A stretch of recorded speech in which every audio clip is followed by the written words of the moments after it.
Hello, I'm Larry Korman, president of AK Hotels, and you're watching Behind the Brand with Bryan Elliott.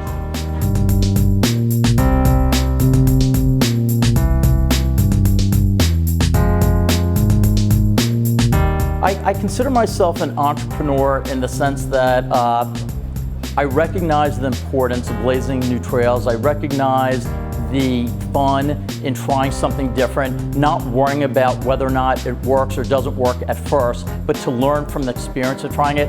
I have passion for what I'm doing, and I think an entrepreneur, those who do something well in their industry, it's because they really genuinely, if they got paid nothing or they got in trouble for doing it, they would do it anyway.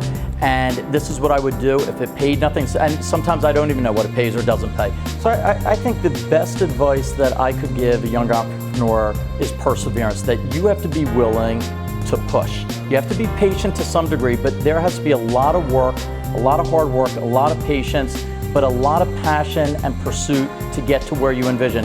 And all the no's that come at you, you have to be willing to go through those.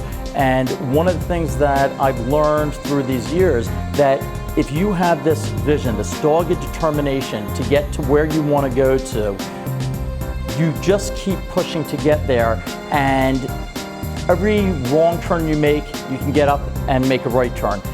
Nothing is written in stone, and even if it is, you can still go to that next level. But if you're constantly pushing and not looking in the rear view mirror and constantly looking ahead and knowing what that target is, I do believe strongly you eventually get there. You don't necessarily see it along the way, but it's a constant push. It's almost never hearing the word no, never stopping because one thing went wrong, and just constantly marching towards where you want to go, and you will eventually get there. But it has to have this dogged determination, this positive, proactive pursuit to get there. I was born into this job not only because my father, grandfather, and great-grandfather worked in residential real estate, and I was able to have the opportunity to enter the family business, but I believe it was always within my DNA to be involved in residential real estate. I used to go with my father at age 2, 3, see the properties, walk the jobs as he would call them. I started working in the summers from 10 years old. As soon as I started driving, working on the weekends at school from 16, and constantly wanting to do more with residential real estate. At a young age, I was very into design. I like to move furniture and play with the way in which my brother and my room was set up. So I think I always had this passion and this calling to be involved with where people reside.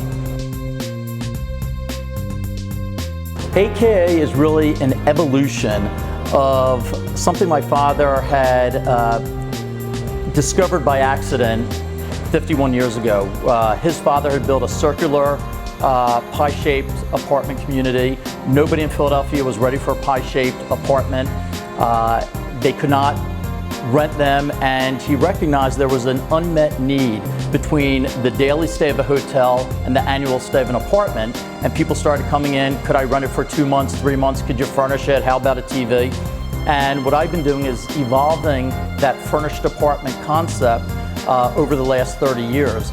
And I would say AK today is the fullest expression of the furnished residence. And the differential is it's sort of a blue ocean. It's neither furnished apartment, condominium, hotel suite. We go out and purchase, acquire high-end condominium residences, the entire building. We add in with some of the top designers, furnishings, accessories, and we create some hotel amenities that are more geared to the longer length stay. So we've created a blue ocean for somebody seeking a residence rather than a room, a pied-à-terre on demand. My recommendation, if somebody's in a family business, is stand up for yourself. You have to respect that these are family members you'll see at Thanksgiving, at bar mitzvahs, at weddings. You have to, you'll put yourself in short pants and feel uncomfortable if you've made war. So if there is a way, and it might take a little longer to do it the right way, but ultimately I think if they love you and you love them, they're going to set you free, so to speak. And if they don't, then you have to push a little harder. I had to push a little harder to do that. But if you work hard and constantly going towards what you envision, you will get there. And if you do it in a way that's respectful to your family members, when you see them, they won't smirk behind your back. You'll still have that. So I think my brother and I have, in a very good way, done both. We've accomplished both. It was a much longer journey to get there, but the arduous path to get there was the right way to get there, and we can still go to family events and all hug each other and celebrate each other, and they're very proud of the success we've achieved, and that's the right way to do it.